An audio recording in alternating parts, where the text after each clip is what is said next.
qui nous réunit ce matin, à première vue, peut paraître banal. En effet, certains, sous le prisme déformant de la lassitude, peuvent se demander quel est l'intérêt d'un bilan à mi-mandat.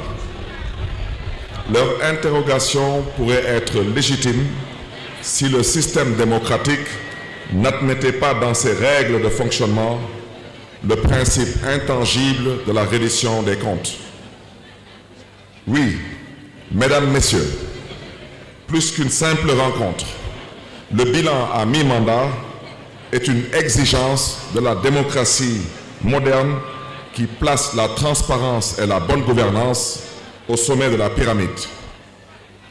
C'est pour répondre à cette exigence, pour satisfaire à cette obligation que nous devons, en tant qu'élus, c'est-à-dire en tant que dépositaires de la volonté populaire, convoquer les Dakaroises et Dakarois périodiquement et dans des formes diverses pour leur parler ou, plus exactement, pour nous expliquer sur la manière dont nous tenons le gouvernail du bateau dénommé Dakar.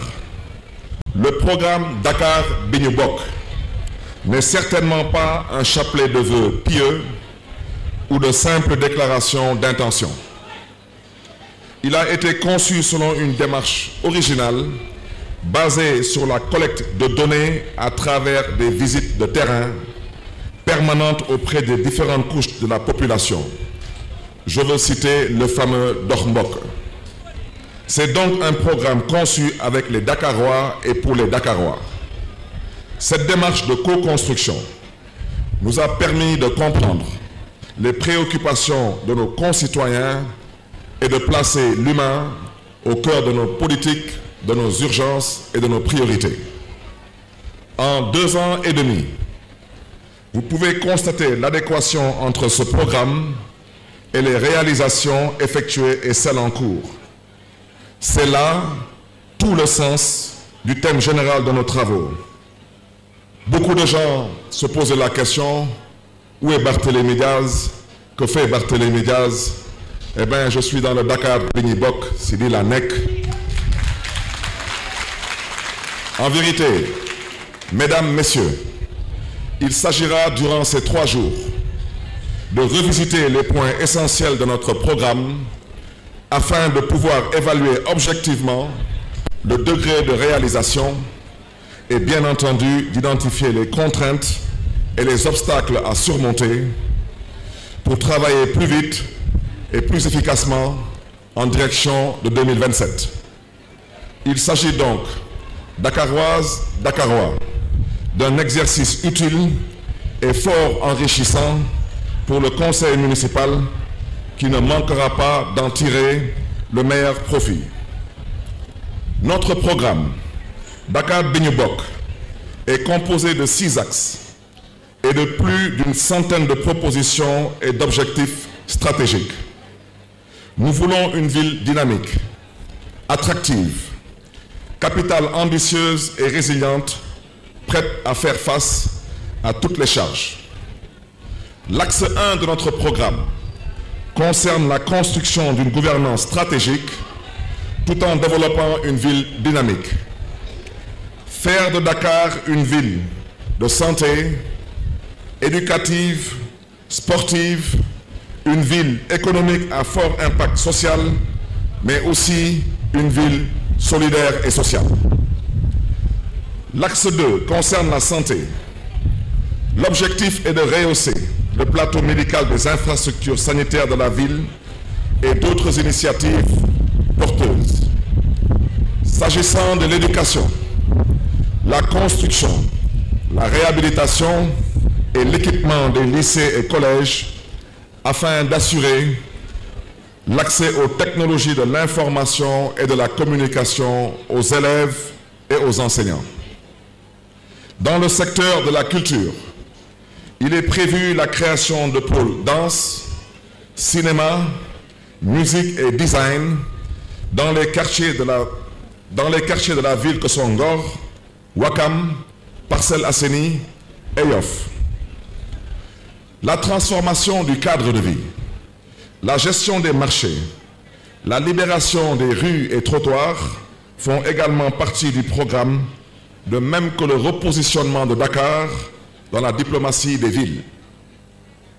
À ce stade, vous me permettrez de décliner nos réalisations en cours et je me permettrai de commencer par la santé et l'éducation, qui sont deux piliers essentiels de la politique municipale. La santé pour tous. Comme dit l'adage, quand la santé va, tout va bien.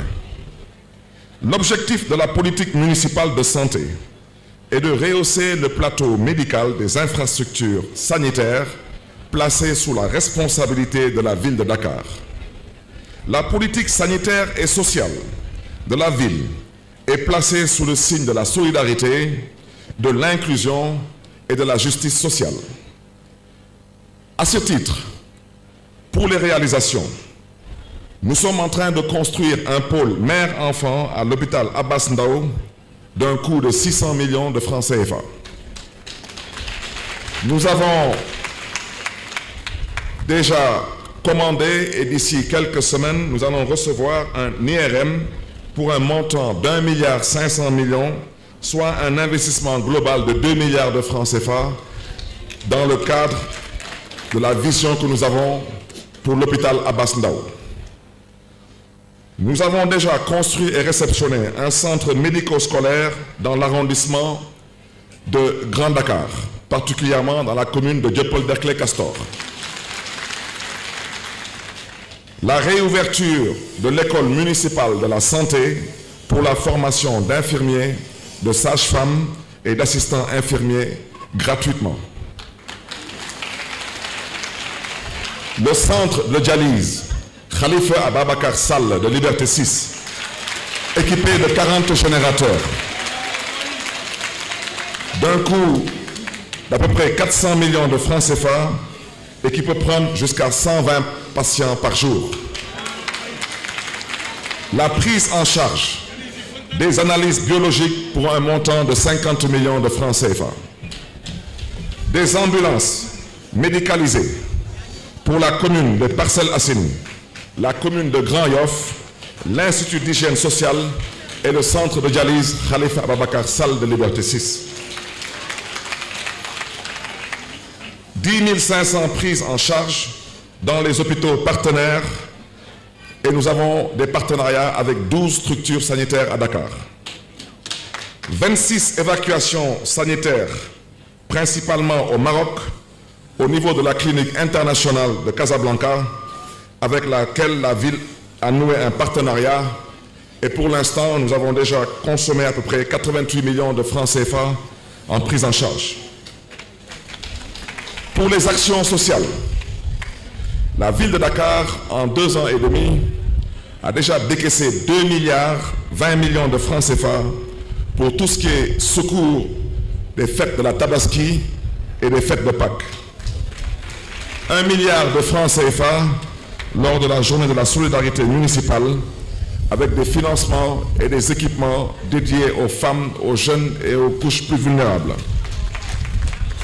Des kits alimentaires et des denrées pour le Ramadan et le Carême, ainsi que des moutons et des bœufs lors des fêtes de Tabaski et Tamkharit pour venir en aide aux plus démunis et aux populations les plus vulnérables. Noël pour tous, en décembre 2023, au profit de 1000 enfants ayant des besoins spécifiques, mais aussi à ceux que j'appelle les enfants oubliés de Dakar. Pour ce qui concerne l'éducation, Dakar, ville d'éducation. Comme le disait le président américain Abraham Lincoln, si vous pensez que l'éducation coûte cher, eh bien, essayez l'ignorance. En termes de réalisation, pour la première fois depuis les indépendances, une collectivité territoriale s'est engagée à construire un lycée technique scientifique de dernière génération dans l'arrondissement de Grand Dakar pour un montant de 1,2 milliard. Je voudrais à ce stade dire que le seul lycée scientifique technique à Dakar, c'est le lycée Maurice Delafosse. Dakar sera doté d'un deuxième lycée scientifique technique et c'est celui que nous sommes en train de construire. Dans tout le Sénégal, il n'y a que 4 lycées scientifiques techniques. Il y a seulement le lycée Maurice Delafosse de Dakar, le lycée Niass à Kaolack, le lycée André Pétavin à Saint-Louis et je pense qu'il y a aussi à Diourbel un lycée scientifique technique.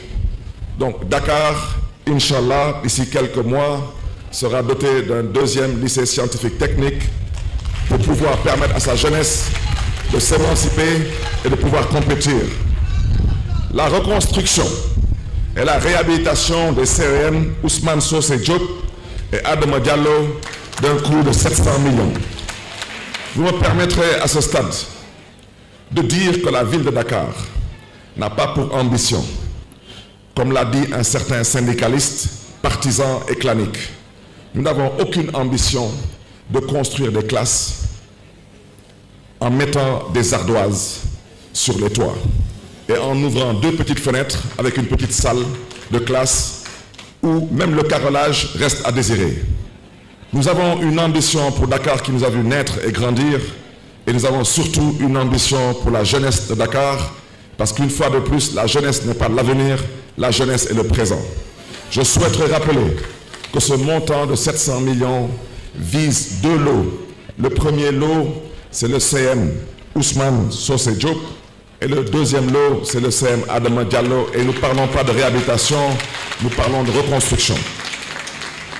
Un appui conséquent en équipement et matériel au collège, des prises en charge scolaires au niveau national et des allocations d'études à l'étranger au niveau international. Je voudrais dire que la ville de Dakar, dans tout l'espace Schengen, au Canada, aux États-Unis et en Afrique du Nord, nous avons sur ces 2 ans, y compris au niveau local, nous avons décaissé 7 milliards de francs CFA pour permettre à des Dakaroises et Dakarois de pouvoir poursuivre leurs études. Sans ne pas oublier de mentionner la fête de l'excellence aux meilleurs élèves de Dakar, une formation en conduite automobile pour plus de 4000 jeunes renouvelables chaque année. Les Dakar Innovation Days, avec comme point d'attraction le hackathon. Une formation de 300 anciens pensionnaires des maisons d'arrêt et de correction pour faciliter leur réinsertion. Concernant la culture et le sport, s'épanouir doublement par la culture et le sport. Comme le dit l'adage, un esprit sain dans un corps sain. Dakar Hub culturel. Au titre des réalisations, nous avons un programme de restructuration des 19 centres socio-culturels de Dakar. Une subvention cumulée de 1,150 milliard de francs CFA répartie entre la Maison des cultures urbaines de Ouakam, le Fonds d'appui aux initiatives culturelles privées, la création de start-up et de projets numériques dans le cadre de Dakar Ville Créative, le programme Mobicine, le projet d'écriture de l'histoire générale du Sénégal et diverses subventions. Concernant la politique sportive, Dakar Ville Sportive, le montant des subventions s'élève à 1,885 milliard de francs CFA. Je voudrais à ce stade dire que Dakar s'apprête à organiser les Jeux Olympiques de la jeunesse, Dakar 2026. Dakar va accueillir, mais c'est l'Afrique qui va célébrer. C'est la première fois en terre africaine que nous allons accueillir les Olympiades. Je souhaiterais profiter de cette tribune pour lancer un appel à l'État du Sénégal et particulièrement au Comité national olympique sportif sénégalais. Je souhaiterais rappeler au besoin que c'est la ville de Dakar qui a candidaté pour accueillir ces Jeux. Je voudrais au besoin rappeler à tous les acteurs dans le cadre de l'organisation de ces Jeux olympiques de la jeunesse que Dakar ne compte pas être un spectateur, mais Dakar compte être un acteur lors de ces Jeux. Et à ce titre, Nous avons la responsabilité de nous respecter, nous avons la responsabilité de nous écouter et nous avons surtout la responsabilité de travailler ensemble. Parce que dans le cas contraire, ce serait peut-être dommage de le dire, mais si nous ne le faisons pas, ce sera pour la première fois dans l'histoire des Jeux Olympiques qu'un pays va organiser des Jeux Olympiques et ramasser 0 médaille. Donc, nous avons décaissé 1,885 milliard.